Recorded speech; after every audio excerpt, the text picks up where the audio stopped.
उधर ईरान के खवातीन के साथ इजहार यकजहती के लिए दुनिया के कई ममालिक में एहतजाज हो रहा है। यूनान के दारुल हुकूमत एथेंस, जर्मनी के शहर बर्लिन, बेल्जियम के दारुल हुकूमत ब्रसेल्स, तुर्की के शहर इस्तांबुल, मैड्रिड, पेरिस और अमेरिका के शहर न्यूयॉर्क समेत दुनिया के कई ममालिक के शहरों में एहतजाज और मुजाहरे किए गए।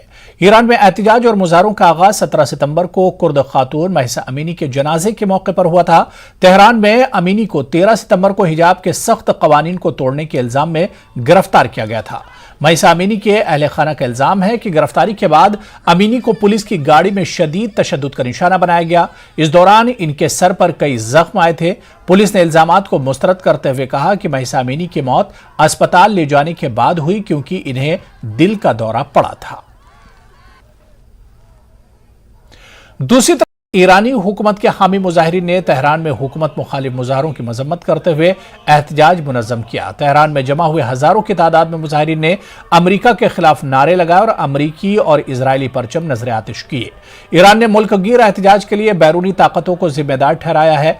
ईरान का कहना है कि हालिया मुजाहरों के पस पुश्त हुकूमत मुखालिफ अनासिर हैं। अमीनी की मौत के खिलाफ मुजाहरे ईरान के कम अज कम 46 शहरों, कस्बों और देहातों में फैल चुके हैं। ईरानी सरकारी टीवी के मुताबिक 17 सितंबर से शुरू होने वाले मुजाहरों के बाद से कम अज कम 41 मुजाहरीन और पुलिस अहलकार हलाक हो चुके हैं।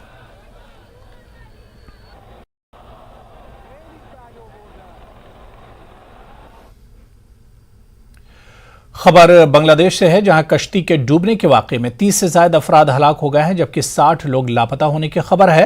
पंचगढ़ जिले में यह वाकया पेश आया। हुकाम के मुताबिक शुमाली बांग्लादेश में दरिया के कोरोटवा नदी में हिंदू यात्रियों की एक कश्ती जिसमें गुंजाइश से ज्यादा लोग सफर कर रहे थे। महलूकीन में मर्दों के अलावा खवातीन और बच्चे भी शामिल हैं।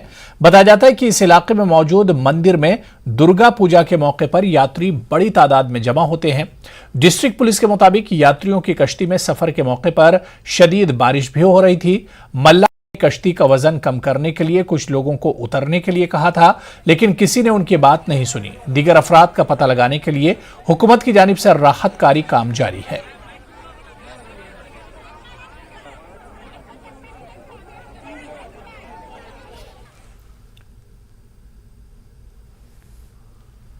रूस के शहर एजेफिक्स